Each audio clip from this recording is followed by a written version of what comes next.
Okay. And we realized that we're actually interviewing. Absolutely. It's quite a Together. surprise, a pleasant surprise. So here, What a coincidence. are we good to go?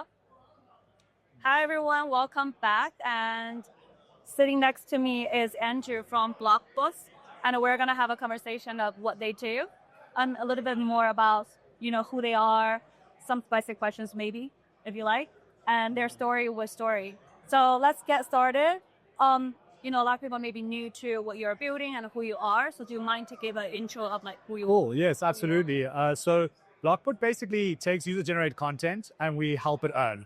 And so it's this whole concept behind how we create campaigns around IP for the use of derivative content and set clear objectives and rewards behind those campaigns. So what that allows people to do is then submit content, very authentic content that's very tied to that IP, and everything's done on chain. So we seamlessly allow people to license original IP in a campaign setting and then create these very engaging campaigns. We then let people earn from its distribution on the internet as well as for its quality. So the IP owner will get royalty from like the content that other people create. The overall vision is to let original creators as well as remix content creators to earn royalties from the creation of that UGC from that IP. And at the moment, the way it works is that anything from IP owners, brands, agencies, labels can list IP on our platform, create these campaigns, set a clear budget to be able to pay people for distribution, and people then earn from engaging content on other platforms. So if I post content on BlockBook, I can share it to X, to Twitter, to Instagram, and based on that engagement, I can earn on the BlockBook platform. How do you calculate with the like engagement? And also like people can play the system as well. Of course. How does that work? Absolutely. So we've devised a system called the External Engagement Score, which just compiles all these marketing metrics or all these engagement metrics from different channels. And then based on that, we get a reading, which makes people earn on tap, basically on BlockBook. And so the way we have it, we also have like a threshold based on specific metrics that might be bots or, spam, etc. People trying to game the system that basically lets us cap or flag that content. And so far, the metrics have worked super well. And a lot of the content that is redistributed is earning a lot from it from real engagement. Interesting. So what are the interesting content that you've seen on the platform so far? So it's really cool because I think the cool thing about building a story is IP is such a broad topic, right? Yeah. It covers everything from data to articles to music to painting to AI. And we've had everything. Absolutely everything, right? And it's like we have multiple different campaigns. We started off with brands, which did really well. And the UGC type there, the submissions were mainly like creating, pictures and videos around different brands, which worked super well. We've had some with music remixing. What really works well though, and what we're trying to double down on is really derivative content, remixing, okay? So it's this whole thought that all UGC nowadays is remix content. It's derivative works, right? It's what's driving a lot of the user-generated content. And so people are trying to remix as much content as possible in order to gain more visibility around their work. And so we see that a lot of the campaigns that have done well have been AI remixing campaigns. And people are using AI constantly to submit higher quality works in order to gain more visibility and rewards. What do you think about the AI contents? I think people are getting very smart at how they're using it, right? I think we're still the beginning stages. I think the next 3 to 5 years, people will be creating studio quality content with their phones. And I think that's why it's a great opportunity to create a platform that aggregates all this content and gives it an objective, right? And puts it to work basically in a way. And I think the content is very cool. I've always been a fan of AI art, and people have also used it in videography and on other means. And so the AI field, right? I think the short on Instagram was viral. Exactly, that's why. And it's cool because we've got a poet who released a poem, and people have been remixing that poem in the form of prompts and producing these amazing images. And I think the guy who won that campaign made an AI video around the poem, which is amazing. It's beautiful, right? People are able to express imagination better than ever. And sounds fun. Well, we've talked a lot about the world that you're building, but people want to know a little bit more about you and what your background, were you always interested in IT and stuff? Absolutely. So my background's mainly in the junction of music and business. So I used to be a music producer. I still am a music producer. I ran my own record label, and I've always been sort of that intersection between technology and music. And so I worked at a big company called Pollen, which at the time was one of the fastest scale-ups, and which unfortunately, because of the COVID, sort of ended the company. But I ran advocacy marketing campaigns for big artists like Justin Bieber, J Balvin, and we basically also ran curated trips around the world. And yeah, and I've always been fascinated, I think, between like how technology is able to tackle the many problems within creative industries, and IP is the clearest problem, right? Like, Right. Unfortunately, a lot of like crypto degens is a little bit too far absolutely. from the IP world. That $6 trillion market. Right? Exactly. They have what is IP, and when people think about IP, they think about Disneyland. They're thinking about like really big ones. Exactly. They don't think about like, oh, the Justin Bieber song could be IP. Exactly. Right. And what do you guys are do? All the AI content Yeah. will be IP too. That's and, completely right. And in this AI era, it's extremely difficult for creators when their work is being remixed with AI. Super and how difficult. how you get back to them. They can't see AI. Yeah, So absolutely. You guys are That's such a good point. And like, I use this example a lot. So like everyone's going to think I'm a bit lame at this point, but the Baby Shark soundtrack has like 14 billion plays on YouTube. It's the most viewed video, but its remix content has 12 billion plays. That's almost as much as the original content. So if you think of what that means in terms of distribution and revenue generating, it's so important. And these people who remix this content don't make a cent of that.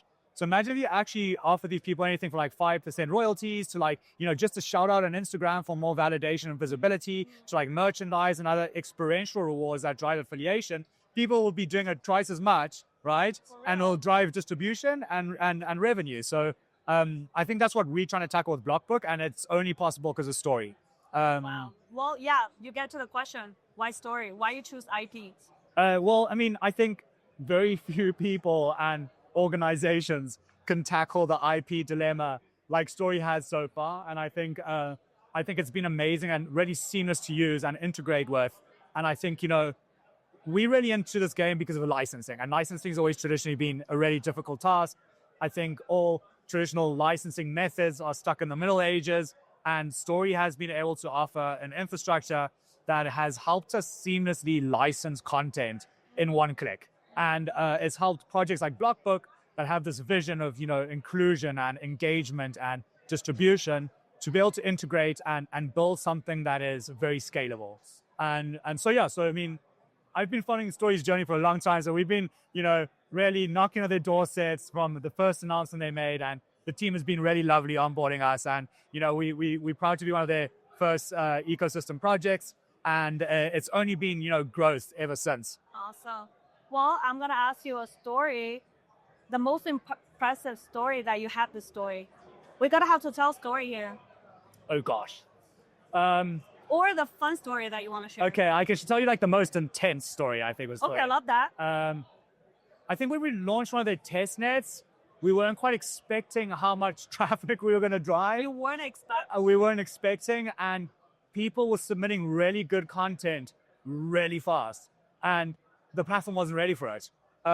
We were not expecting that amount of drive, and basically the platform collapsed, and people weren't able to submit content, and we were seeing, everything crumble in front of us, and it was literally, I think, almost 48 hours of not sleeping and building to try to accommodate that to get our model going. And so I guess that was like a moment of terror that we went through, but also just showing like the power of like, how much people want to remix and create. And so the platform did well. We are live. So yeah, I think things are fixed. I think that's one of the very interesting, a lot of founder, like, great founder that I experienced is that Yes. they did not expect the traffic. Absolutely. Yeah. Completely. Absolutely. How has been Story team supporting you guys? I mean, I love the team. I think they know that. I always say it. I always give them a shout out. Say constant support, super engaging. There's, everything from the foundation to the actual communication with them. We're in Europe. We're based in Europe. And so the time zone's always a bit problematic. I always ask myself what the team is, because they're always able to, get back to us very promptly from all our questions and demands as they were. And yeah, so it's been an absolutely incredible experience working with them. And also, I do see like the amount of support that they give the ecosystem projects. Right, I'm sure you were on the talk at the Story House. That's right, yeah. Right, and now here we're doing the live stream. I think the fact that they're getting the support and love to the ecosystem is actually, I wouldn't say rare, but like it's very, very memorable, right? Absolutely, and I almost see us as being like an extension to the team in a way, right? And I think that's all ecosystem projects should be like that. I've worked at different ecosystems in blockchain in the past, and like it's been a process of almost making us feel like we're an extension of them, and like that makes a big difference, right? We're building not only on top of them but with them, and IP is such an intricate topic. I feel everything is like this building as we go, and it takes like a good infrastructure and the projects building on it to reach like a very strong structure. And I think that's what they're allowing to do, is like really onboarding quality projects to be able to keep building that structure behind IP. Yeah, I have like a huge respect for them. It's not an easy problem. It's a really hard problem to solve. Yeah. But they're ready to solve a hard problem. Exactly. I've asked the questions. Every single guest the question about the projects or the people or in this crypto world. What are the ones that you wanna? This is a little bit spicy. The one that you wanna fuck and marry and kill. So in the ecosystem. Not necessarily. I would say projects in the space. Yes, in the space. I don't know if people will answer like, who's it killing the ecosystem? No. Like, I want to kill Solana. I want to kill Solana for all the shit coins and meme coins that have been coming out, and the pollution we've seen in blockchains as a whole, and where it's taken the meta of the year. I want to marry Story. I'll marry Story. I'll do that just to show Story as well and show my dedication to the ecosystem. And true love. I probably want to fuck AI16Z. Fair. If I see where it's coming from. Yeah. This is new. This AI16Z was new. I've never heard that. Okay, cool. That's a good one. Yeah. Apparently the repository is like the most famous repository in the world. So like, yeah, definitely into that. Awesome. Well, for people who are new to here, what are the steps to onboard them to BlockBook? It's very simple. Just visit blockbook.app, create an account, see the campaigns we've got listed. We've got everything from brand contributions to remixing, to music, to KOLs, to data. Join one you like, submit your content, share it in social media, and start earning. Awesome. Let's do that. Perfect. Thank you for having me. Thank you very much for having me. I'll chat to you later. Have a good one. Hey, thank you very much.